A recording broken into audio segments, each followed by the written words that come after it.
طلع البدر علينا من ثنيات الوداع وجب الشكر علينا Haji Ahuri Ma'ruf Amin tiba di tempat acara. طلع البدر علينا من ثنيات الوداع وجب الشكر علينا ودعا لله. Assalamualaikum warahmatullahi wabarakatuh.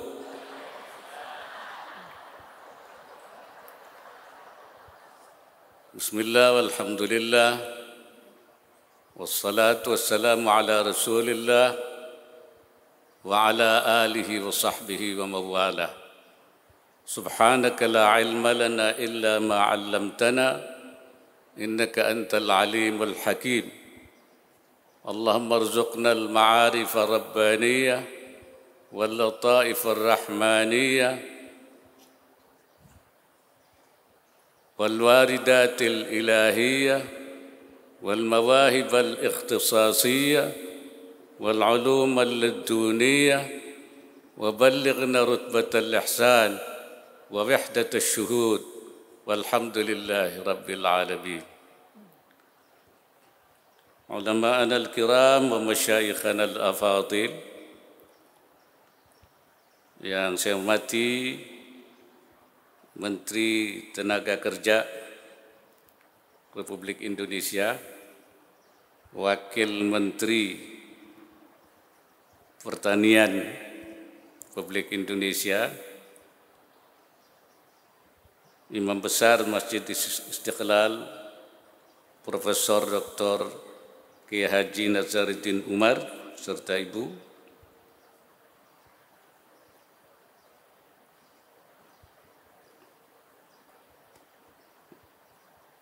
Ustadz Dasad yang saya hormati, Al-Habib Jindan, keluarga, abna wa banati wa dzurriyyati Kiai Wahab Hasbullah, bil khusus Ibu Mahfuzah, Ali Ubaid, Ibu Hizbiyah, Ibu Munjidah,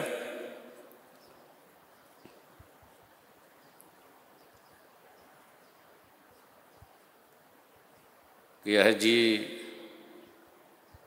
Raqib Wahab, Kiai Haji Hasib Wahab, dan seluruh keluarga, hadirin hadirat yang saya muliakan.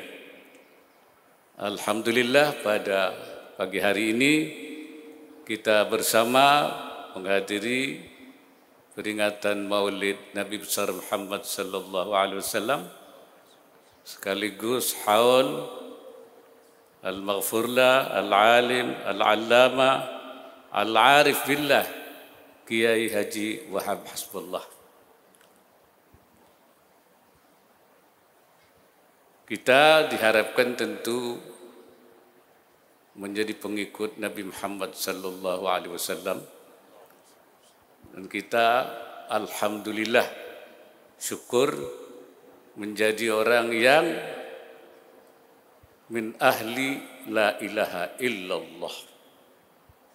Dan bangsa Indonesia ini katanya bangsa terbesar yang mengucapkan la ilaha illallah.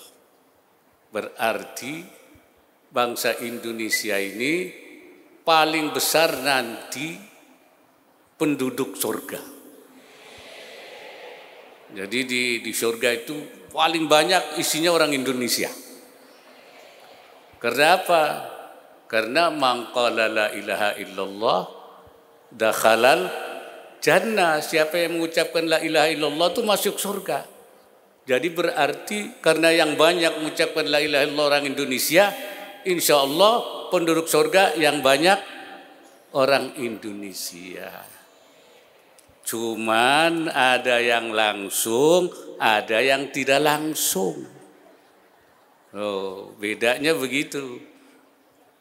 Nah, yang tidak langsung itu ya dipanggang dulu di neraka. Sekarang mau langsung apa tidak langsung? Nah, kalau langsung, mari kita ikuti ajaran-ajarannya, baik akidahnya, ibadahnya, akhlaknya, muamalahnya juga, ekonominya, semua itu termasuk juga, karena ajaran Islam itu bukan hanya akidah, ibadah, akhlak, tapi juga muamalah. Nanti bisa langsung. Mau langsung apa tidak? Langsung, insya Allah. Dan kita juga memperingati haulnya seorang pewaris Nabi, Mbah Wahab. Karena beliau ulama, al-ulama'u warasatul anbiya. Jadi pewaris Nabi yang melanjutkan perjuangan Rasulullah. Kalau saya melihat Mbah Wahab itu, kalau saya menurutnya itu seorang yang faqihun, muharrikun, munazzimun, mutawarri'un. Artinya beliau itu seorang faqih, seorang mengerti hukum Islam. Bukan hanya masalah-masalah ibadah, tapi juga menyelesaikan persoalan bangsa dan negara. Saya ingat ketika terjadi kemelut bangsa ini, ketika Bung Karno waktu itu dipersoalkan keabsahannya karena tidak dipilih oleh rakyat, ada yang mengatakan Bung Karno tidak sah sebagai Presiden Republik Indonesia. Kacau. Tapi Mbah Wahab dan kawan-kawannya menganggap kalau Presiden tidak sah, Menteri Agama tidak sah. Kalau Menteri Agama tidak sah, Kepala KUA itu enggak sah. Kalau Kepala KUA tidak sah, ngawinkan orang tidak sah. Berarti anak Indonesia anak haram semua. Bahaya apa tidak itu? Bahaya. Gimana itu? Nanti ada orang bercerai di pengadilan agama tidak sah. Kawin laginya tidak sah lagi. Jadi semua ini anak zina semua di Indonesia ini. Oleh karena itu beliau dan kawan-kawan para ulama, Bung Karno harus sah. Tapi tidak dipilih oleh rakyat, maka harus diberi kekuasaan. Secara fikihnya diberi tauliyah namanya. Karena beliau memiliki syarat gitu, maka ditetapkanlah Bung Karno sebagai presiden yang sah karena beliau adalah waliul amri daruri bisyaukah. Tuh. Artinya kalau sudah sah Bung Karno, Menteri Agamanya sah, KUA-nya sah, yang kawin sah, yang cerai sah, semua sah semua. Waliul amri itu artinya dia mempunyai kekuasaan. Ya. Tetapi dia sifatnya, kalau waliul amri itu kan harus orangnya muttaqin, bertakwa. Tidak cukup syarat Bung Karno untuk jadi waliul amri. Kata ulama, daruri, darurat. Kalau yang betul-betul enggak, karena itu darurat. Waliul amrinya darurat karena ada kebutuhan. Pinter kiai itu begitu. Kalau tidak cukup syarat, darurat. Bisyauka, katanya dalam kitab tidak punya kekuasaan, mestinya zu syaukatin. Dirubah oleh ulama, tidak zu syaukatin, tapi bisyaukah, ditopang oleh kekuatan sah semuanya itu. Itu namanya solusi keagamaan menjadi solusi kebangsaan dan kenegaraan. Itu namanya makharij diniyah menjadi makharij wataniyah. Kalau nggak ngerti fikih nggak bisa itu. Nggak ngerti fikih kok. Karena itu yang ngerti fikih itu yang ahli fikih, yang faqihun. Karena itu beliau adalah faqih sehingga bisa menyelesaikan soal-soal yang ruwet saja dengan fikih bisa diselesaikan. Dan beliau itu adalah seorang muharrik, penggerak.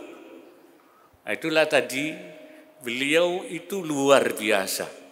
Membuat forum diskusi zaman itu yang namanya taswirul afkar. Forum diskusi zaman itu. Ulama muda yang punya kreativitas tinggi sekali. Nah itu beliau membuat waktu itu namanya apa? Melahirkan Nahdlatul Watan. Kebangkitan gerakan, orang yang menggerakkan kebangkitan tanah air. Nah inilah yang menjadi cikal bakal gerakan nasional kita, ya, yang di dalamnya itu dimunculkan prinsip ajaran hubbul watan minal iman, yang kemudian dituangkan dalam Mars yalal watan hubbul watan minal iman. Cinta tanah air. Di taswirul afkar itulah forum diskusi itu lahir gerakan. Maka saya bilang dia penggerak, muharrik, yaitu gerakan Nahdlatul Watan. Makanya orang Islam ketika itu dalam membela tanah air mereka tidak takut mati. Karena apa? Karena minal iman. Karena hubbul watan minal iman. Disitulah semangat membela tanah air itu. Jadi semangat hifdzul watan yang muncul. Sekarang malah mulai numbuh di ulama mutaakhirin memasukkan hifdzul watan, menjaga tanah air, termasuk daripada salah satu maqasidis syariah, tujuan syariah. Dulu Imam Al-Ghazali, Imam Syatibi memasukkan maqasidus syariah itu 5 saja. Hifdzuddin, menjaga agama. Hifdzun nafs, menjaga diri. Hifdzul aqal, menjaga akal. Hifdzul mal, menjaga harta. Dan hifdzun nasal, menjaga keturunan.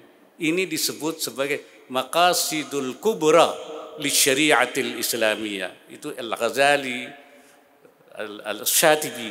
Tapi sekarang justru dimasukkan tambah satu, hifdzul watan, menjaga tanah air sebagai salah satu daripada maqasidul kubra li syariatil islamiyah.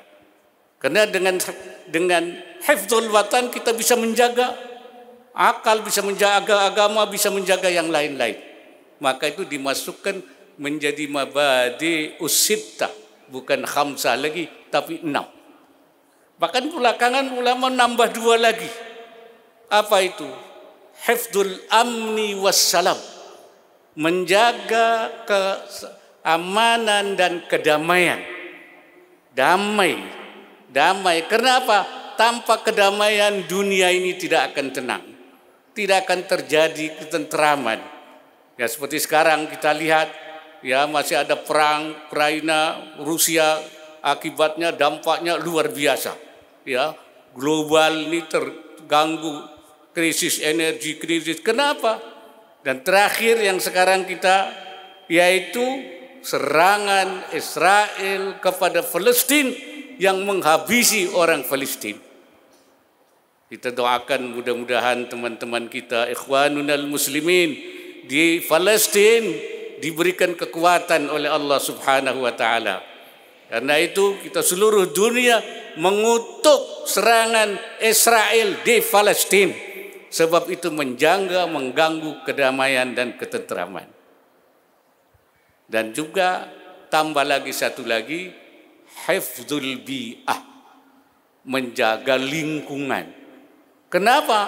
Karena lingkungan ini ternyata kalau sudah rusak lingkungannya terjadi krisis global, ya, kerusakan lingkungan, kerusakan di darat, kerusakan di laut ini. Hifdzul ini oleh ulama dimasukkan sebagai juga maqasidis syariah. Jadi kalau ini ditambah maka menjadi hifdzu yang 5 tambah hifdzul watan, tambah hifdzul amni wassalam, tambah lagi hifdzul bi'ah untuk menjaga ketentraman dan kehidupan manusia. Kembali kepada Mbah Wahab lagi. Jadi beliau adalah faqih dan beliau adalah muharrik, penggerak. Selain Nahdlatul Watan, tadi ada Nahdlatul Tujjar. Beliau menggerakkan pengusaha-pengusaha. Karena memang peran pengusaha itu penting. Ya, dunia ini tanpa pengusaha, negara tidak cukup mampu untuk melakukan pembangunan. Maka harus ada peran pengusaha. Pengusaha menjadi penting sekali. Ini tapi pengusaha yang berdiri di atas prinsip-prinsip syariah tentunya. Jadi pengusaha yang masyru'ah. Kalau yang tidak masyru'ah itu sama dengan yaitu berusaha dengan cara yang batil. Wala ta'kulu amwalakum bainakum bil batil. Jangan kamu yaitu memakan harta di antara kamu dengan cara yang batil, dengan cara yang tidak sesuai dengan syariah, dengan ghairu masyru'ah. Karena itu kita harus membangun pengusaha-pengusaha besar yang pada waktu itu sudah terfikir oleh Mbah Wahab pentingnya Nahdlatul Tujjar ini.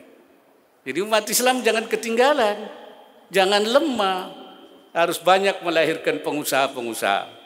Ini putranya Mbah Wahab, ini Kiai Hasib sekarang lagi menggerakkan juga ini melalui Habit Train namanya ya. Apa itu?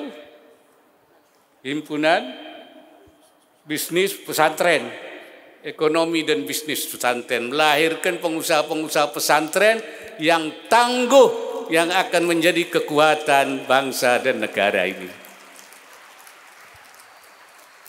Jadi beliau penggerak, muharrik. Dan juga tentu yang menginspirasi lahirnya, ujungnya adalah Nahdlatul Ulama. Nahdlatul Ulama itu gerakan. Jadi gerakan tanah air kebangsaan, gerakan pengusaha, ujungnya gerakan ulama yang menjadi organisasi yang disebut Al-Hadratus Syekh Hasyim Asy'ari sebagai Jam'iyatu Islahin, yaitu organisasi perbaikan, organisasi reformis yang melakukan perbaikan-perbaikan. Apanya yang diperbaiki?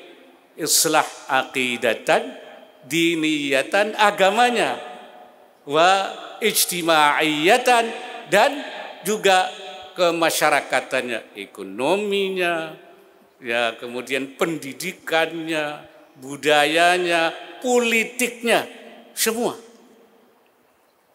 Jadi politik juga harus diberi, jangan sampai jauh dari agama. Ya. Saya teringat ucapan Hadratus Syekh Hasyim Asy'ari yang mengatakan, laqad dha'ufat ar-ruhud diniyah fil alamil Indonesi, telah melemah jiwa keagamaan di dalam sistem perpolitikan Indonesia. Ini Hadratus Syekh tahun 50-an.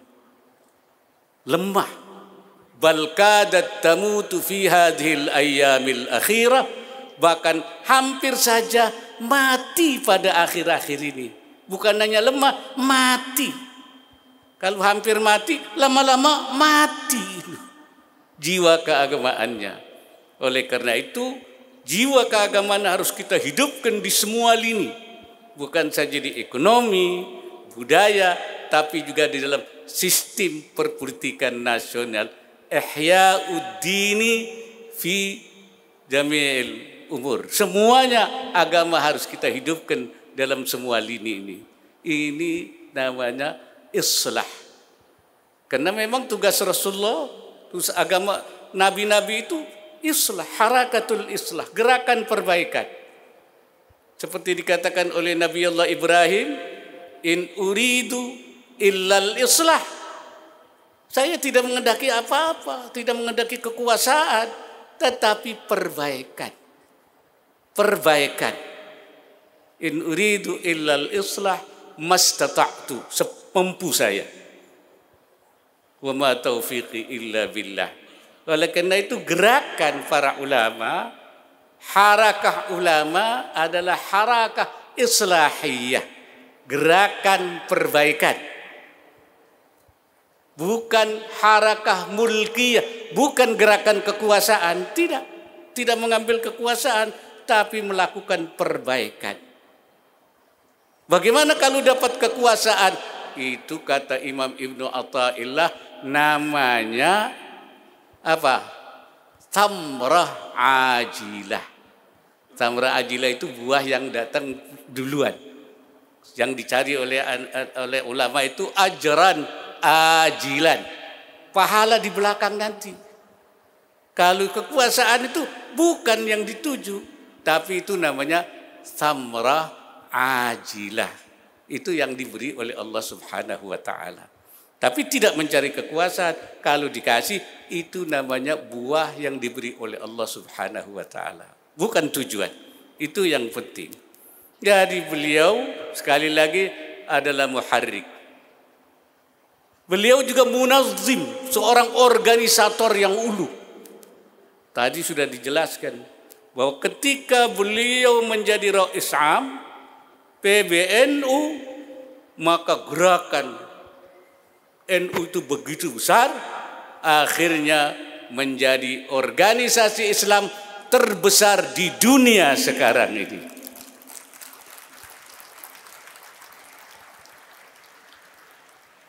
Jadi, karena memang NU itu organisasi.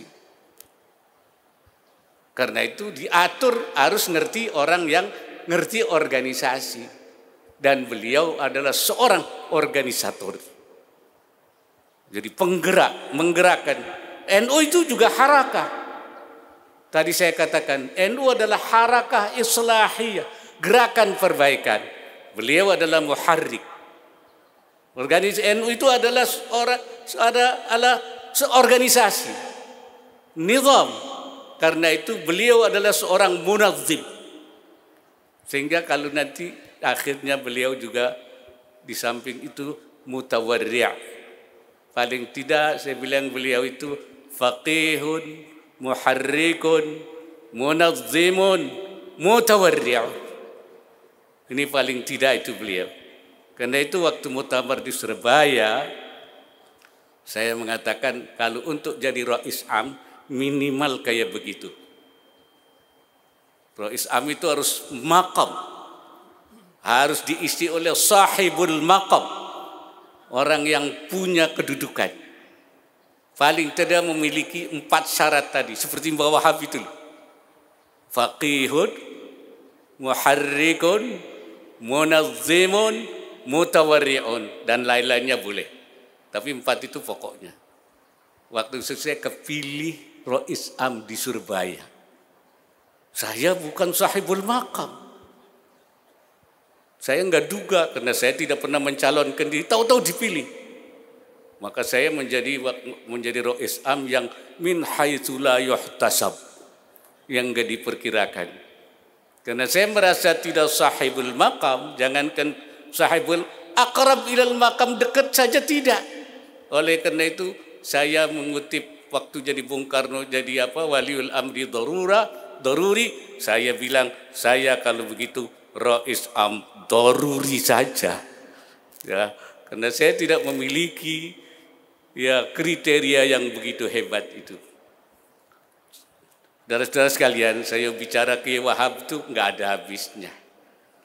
Beliau memang seorang inisiator, seorang ideologi, seorang banyak inisiatif, di samping penggerak, organisator, dan lain-lain sebagainya.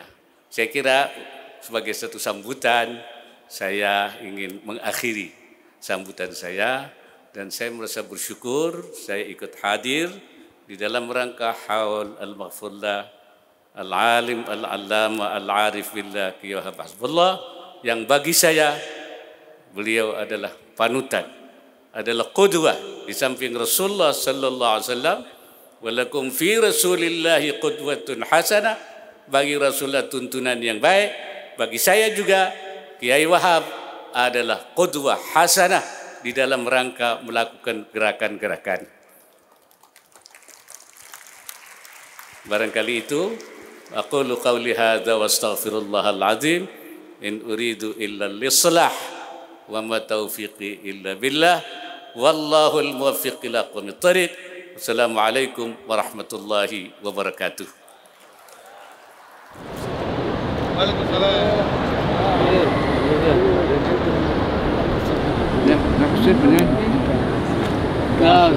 Baik ibu-ibu, assalamualaikum. Assalamualaikum. Ya. Kenang-kenangan Pak Kiai. Iya. Makasih Pak Kiai. Salim. Iya. Ya.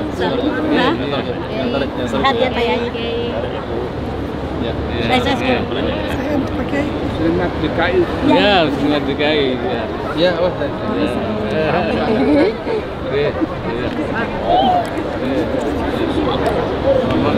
Oke, makasih. Saya.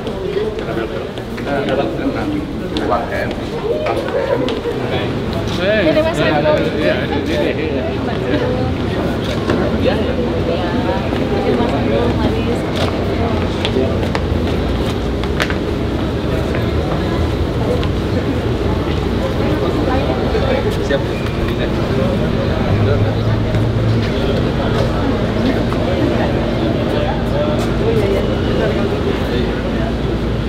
Ya.